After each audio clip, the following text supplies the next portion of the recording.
हाँ सर, अब बहुत सारे बच्चे ये सोचते होंगे कि सर मैं ओवर एज हो रहा हूँ, मैं ये हो रहा हूँ, मैं क्या करूँ, मुझे क्या करना है, मेरे को कोई दिशा दिखाओ। तो बच्चों मैं आपसे सिर्फ इतना ही कहूंगा, ये आप चाहे मेरे बैच बेचने पे ले जाओ या कहीं भी, जरूरत नहीं है कि आपको बैच ही खरीदो।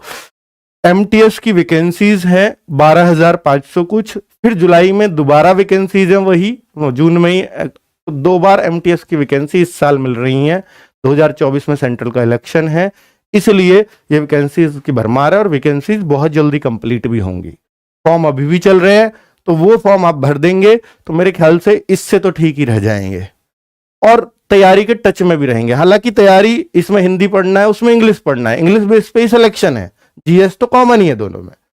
लेकिन इंग्लिश से कब तक बचोगे, ये भी बच्चों, मतलब मैं तो ये कहूंगा कि हिंदी माध्यम के बच्चों को वास्तव में इंग्लिश से थोड़ा सा डर लगता है, पर मैं कहूंगा कि बेटा एक बार प्रयास तो करो।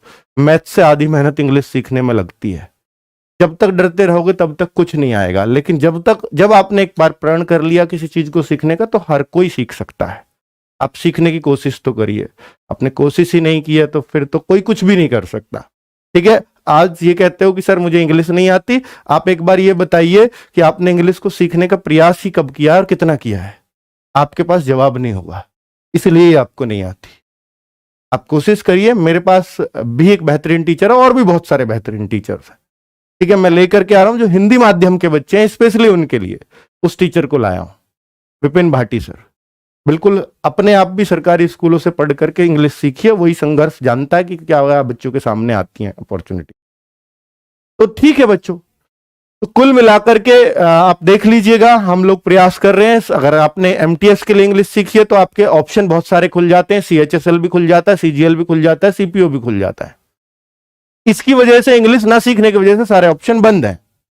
ठीक है, तो आप प्रयास कीजिए, हम आपके साथ हैं। जितना भी हो सकेगा 2.5 से 3 महीने में कहता हूं, 3 से 4 घंटे इंग्लिश पढ़ लो, क्योंकि एमटीएस में इंग्लिश ही पढ़नी है आपको, तो इतना टाइम तो दे ही सकते हो। तो एक बहाना भी है कि हमें इंग्लिश के ही पढ़ना है और कुछ पढ़ना ही नहीं है। ठीक है, मैथ्स रीजनिंग तो क्वालिफाइंग है उसमें, वो तो 40 में से 12 करने हैं, तो सिर्फ इंग्लिश ही पढ़नी है। तो एक मौका भी है और आपको पता भी है कि इसके बिना सिलेक्शन नहीं होगा, तब आप पढ़ भी पाते हो। ठीक है, और तभी पढ़ पाते हो आप जब आप पे एक प्रेशर हो। ठीक है बच्चों, नमस्कार, धन्यवाद।